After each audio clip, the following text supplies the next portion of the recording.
21 जून को छतरपुर जिले के सुमेड़ी में हुआ कांड हर किसी को याद है। 2 दिन पहले ये जब घटना होती है और उसके बाद अब जब बीते रोज 7 आरोपियों को पुलिस गिरफ्तार कर चुकी है, जिसमें मुख्य आरोपी संजय सिंह राजपूत भी शामिल है। आपको बता दें 21 जून को दोपहर के समय संजय राजपूत अपने अन्य साथियों के साथ गांव पहुंचता है। बोलेरो और दोपहिया वाहन से हथियारों और लाठी डंडों से लैस ये लोग न सिर्फ गांव में फायरिंग करते हैं, बल्कि एक बाल परिवार की महिला और उसके बच्चों को वहां से अगवा करके ले जाते हैं। उस महिला के पति पर भी हमला करते हैं।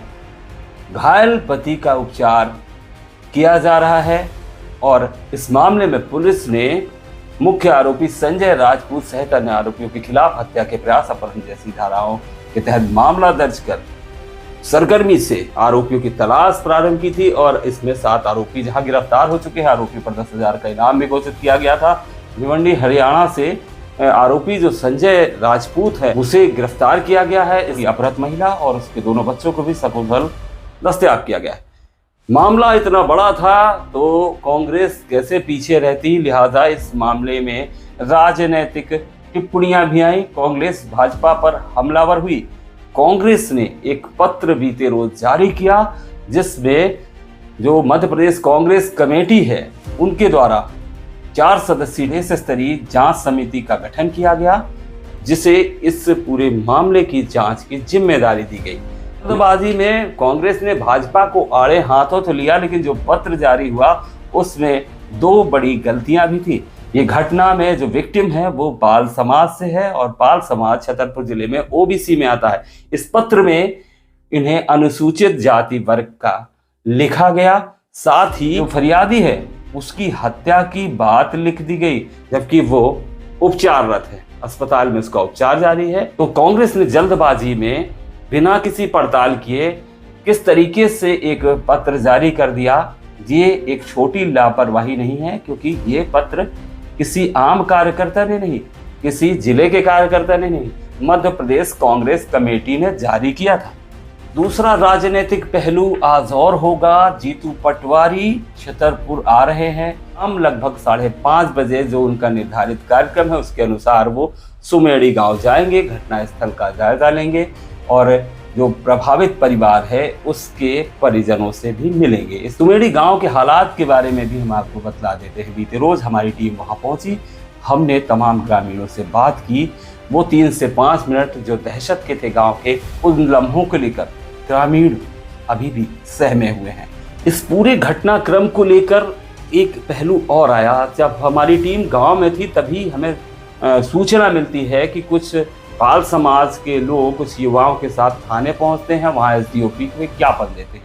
लेकिन इस ज्ञापन को देने के बाद जो बाल समाज के लोग आए थे उसमें से एक व्यक्ति ने यह आरोप भी लगाया कि राजनगर विधायक और मंडल अध्यक्ष लवकुश नगर के द्वारा इन आरोपियों को संरक्षण प्राप्त है। जब पत्रकारों ने उस शख्स से सवाल किया कि आखिर विधायक पर आप इतना बड़ा आरोप कैसे लगा रहे हैं, तो उसका कहना यह था कि जो मंडल अध्यक्ष हैं वो राजपूत समाज से आते हैं और जो आरोपी है वो कहीं ना कहीं उनका रिश्तेदार है।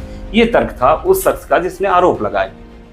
दूसरे पहलू की हम बात कर दें, अरविंद पटेरिया खुद गांव पहुंचे, विधायक राजनगर, पीड़ित परिवार से मुलाकात की, उन्हें हर संभव मदद का आश्वासन दिया। साथ ही यह भी बतलाया कि पुलिस कार्यवाही में अब तक क्या हुआ है, मुख्य आरोपी गिरफ्तार हो चुका है, यह भी जानकारी उन्होंने जो प्रभावित परिवार था और ग्रामीण था उनको दी। साथ ही उन्होंने सांसद और भाजपा प्रदेश अध्यक्ष वी.डी. शर्मा से पीड़ित परिवार की वीडियो कॉलिंग पर बात करवाई। सांसद जी का भी यह कहना था कि वो पीड़ित परिवार के साथ हैं और उन्होंने एसपी और कलेक्टर को निर्देश दिए हैं किसी भी तरह की कोताही बरती नहीं जाएगी, आरोपियों के खिलाफ सख्त कार्यवाही होगी। खैर, अब जीतू पटवारी आ रहे हैं। पटवारी साहब के आने के बाद और क्या बातें निकल कर आती हैं वो भी हम आपको अपडेट देंगे। इस घटना को लेकर सबसे बड़ी जो बात है वो ये सामने आई कि आखिर इतनी बड़ी वारदात को अंजाम देने संजय राजपूत क्यों पहुंच गया अपने तमाम साथियों को लेकर, आखिर वजह क्या थी।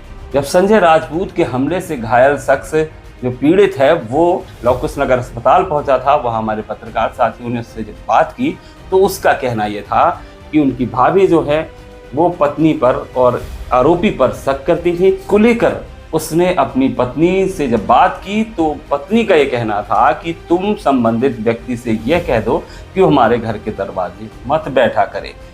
यानी जो आरोपी, मुख्य आरोपी था, वो कहीं ना कहीं पीड़ित के दरवाजे बैठता था या उसके सामने बैठता था। यहीं से विवाद की जड़ प्रारंभ हो गई। अपने बयान में यह भी बताया कि उसने आरोपी की गाली गलौज भी की थी, उससे उसका वाद विवाद भी हुआ था, जिसके बाद ये घटनाक्रम हुआ। यह भी बताया कि इसके पहले ना तो उसकी कोई संजय राजपूत से बुराई थी और ना ही कोई जाति दुश्मनी थी।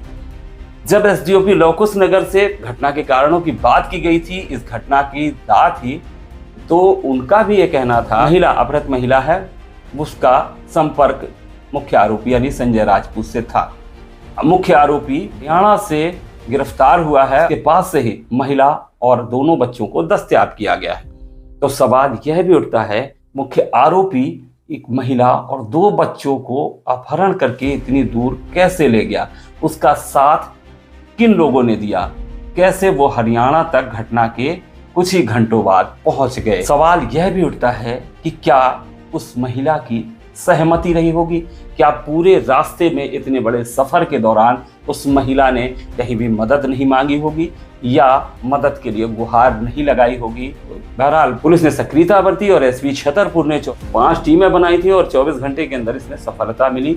मुख्य आरोपी गिरफ्तार हुआ, महिला और बच्चे भी दस्तयाब हुए, पूछताछ जारी होगी।